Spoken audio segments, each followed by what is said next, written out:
Hi, thank you for signing up for our first online bread class.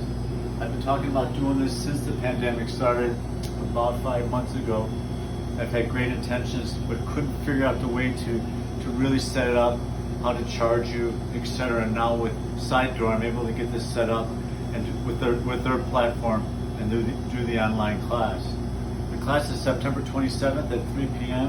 What I'm doing today is I'm doing a very short video so that you can follow along with me during the bread class. So what I'd like you to do is basically make the dough for 3 loaves. So when we do the bread class, I'm going to make Fiore Market Cafe's rustic white loaf, I'm going to make baguettes, and I'm going to make focaccia. So the night before the class, so I recommend Saturday night, which is the 26th, after you have dinner with your family, around 8 o'clock, you make this dough, you let it rise all night long, and then at 3 o'clock that next day, when I start the bread class, you have 3 loaves that are risen and ready to go. So I'm doing the class, you can follow along with me. This recipe is very easy. I'm going to email you this video along with the recipe and along with a list of ingredients that you'll need and equipment that you'll need to follow along. So basically, I always use stainless steel bowls. You can use whatever you have. You can find this type of thing at Smart & Final. We use them for sanitary reasons, also because it's just much easier using stainless steel, but feel free to use whatever you have.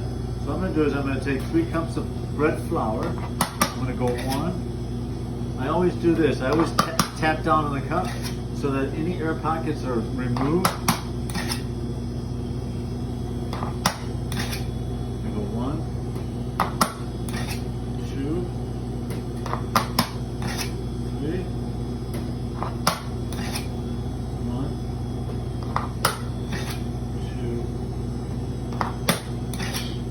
3. Then I'm going to take a 1/4 teaspoon of the active yeast. Now this, I don't level this off, so this is a little rounded 1/4 teaspoon. I don't really mind that, it's not a problem. Then I'm going to go 2 teaspoons of kosher salt. Now we only use Diamond Crystal in the restaurant, and the reason being is we found that it works best flavor-wise, consistency-wise. When you taste the loaf, you can taste the salt.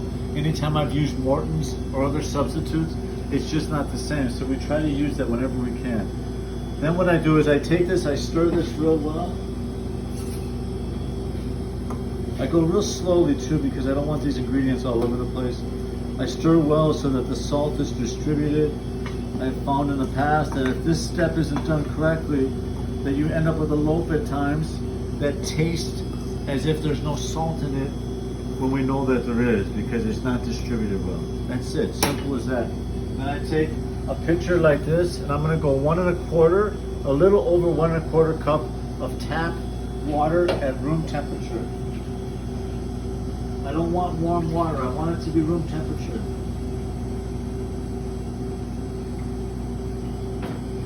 And then I slowly pour that in here. If you use hot water, your dough is going to rise really fast. You do not want that. What you want is a very slow rise. Now in the class, I will get into much more detail about this whole process. I'm just doing this tonight with this video so that you have the opportunity to have dough ready when the class starts.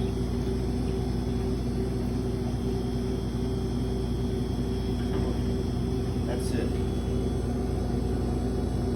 Now I always use plastic gloves. I never use my hands, mainly for sanitary reasons, but also I have found over the years that if I use my hands with no gloves, the dough sticks to my hands much more than it does if I use these gloves.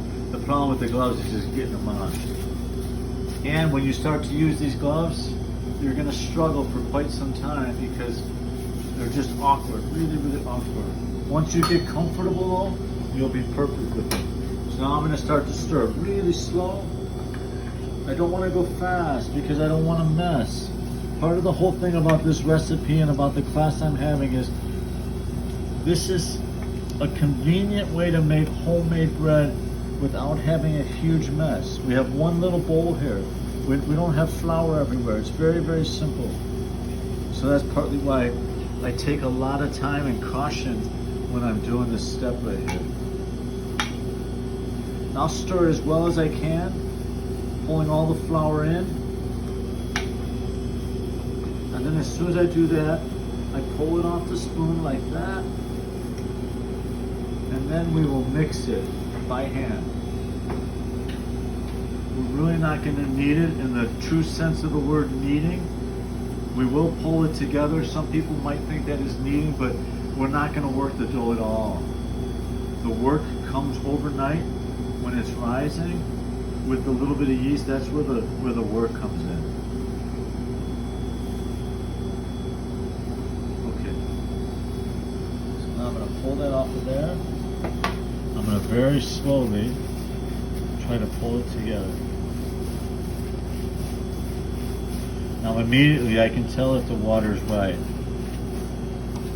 This feels good. Feels really good. But sometimes when I get to that, I don't want that. I don't need that flour there, so I'm going to go like this. It's not necessary. And then I can clean up the bowl a little bit.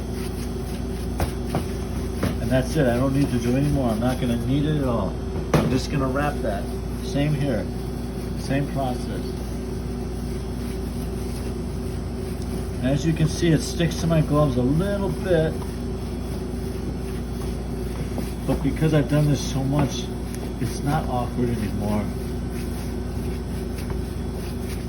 That's good. It feels good. Something we'll talk about in the class is the way the dough feels. And after you do it a number of times, you understand how it should feel when it's right and when it's not right. That's great. Okay, one more. And then after this, we're just going to wrap it. And you're going to put it somewhere for its rise overnight. And I suggest you put it on the dining room table. Put it somewhere where the temperature is around 70 degrees. You don't want it to be too hot. And you don't want it to be really, really, really cold. But too hot is actually worse than cold. Here in the restaurant, we really struggle with that. At different times of the year, when it's 100 degrees, the dough rises too much. It becomes too wet. It becomes difficult to work with. In the winter, it doesn't rise enough, and then it's really stiff. And it really takes a long time to loosen. Now all I'm going to do is wrap it. Now we use these industrial plastic wraps. They cost $10. It's well worth the $10 because it makes wrapping these bowls super, super easy. And you can get something like that at Smart Final.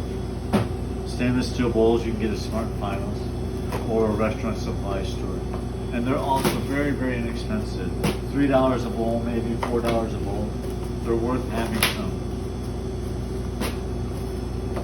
Okay, one more.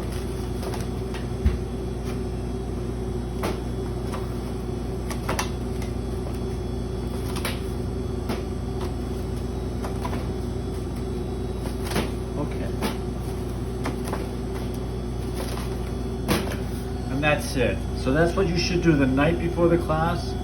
I say about 8 o'clock at night is a perfect time. If you need to do it at 6 o'clock or 10 o'clock, it's not the end of the world. But 6 o'clock time-wise, 6 to 6 is 12. So you're talking about 18 hours rising. So that's good. But anytime around there is good. Wrap it like that. Put it in a kind of a cool spot. Let it rise. When the class starts at 3 o'clock, have your bowls ready, and then you can follow along with me. Thanks again. I look forward to seeing you all.